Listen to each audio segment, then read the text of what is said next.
It's week 18 here at Heber Springs, and welcome back from a Christmas break, but also welcome to the year 2022. I want to congratulate our senior high boys basketball team over the Christmas break. They were participating in a Christmas tournament and they won it.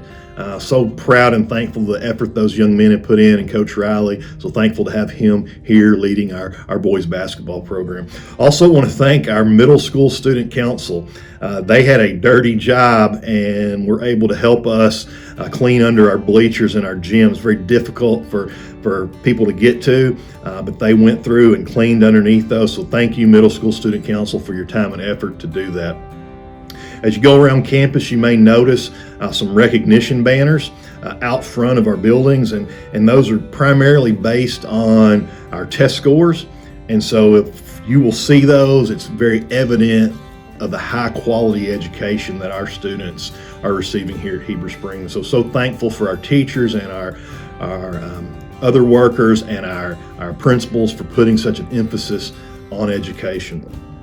Also, you're going to notice being pushed out is an alternative calendar schedule. So there are some things that took place in the last legislative session that altered the scheduling ability of schools. And so from start dates to days in the week to hours, lots of different things can take place there. And so we just want to get your input on kind of what you think. There's some examples there in that survey. There'll be a link in the description of this video, but also on our website. So please just fill out that, give us your information. We want to hear your comments and questions, and I know there's going to be some questions on what we might do in this coming school year.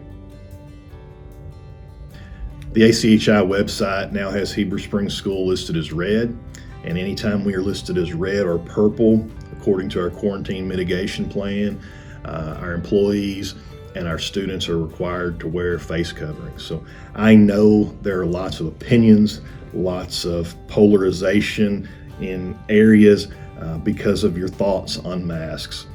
And please understand that I personally have an opinion on that, but the guidance that we are given is that if both positive student, positive employee, and other students are both wearing face coverings, those students would not be required to quarantine. This happened in my own family yesterday. My son is quarantined now. Face coverings are not required this week, and so he's going to be out of school quarantine and going to miss his grandmother's 70th birthday. And so I understand we've had lots of situations where people have had to miss things, and so by having the face coverings in place, it's going to greatly reduce our number of quarantined students. And ultimately, that's what we want. We want our numbers of quarantined students to be small so we can have kids in school. And so I just ask that you continue to be patient with our administrators, with our employees as they continue to work through this process. Last night and even earlier this morning, we were given updated COVID guidelines, and so we're going to be pushing out more information about that this evening with quarantine changes and COVID changes. So again, I just ask for your grace and your mercy of our employees as they work through this process. It's a very difficult situation. No one wants to receive a phone call saying their kid has been quarantined. And they're going to have to miss out on things. So with the face coverings, we'll help reduce that. And so again, just thank you again for everything you do for us and allowing us to educate your kids. I hope you guys have a great weekend, and we'll see you next week.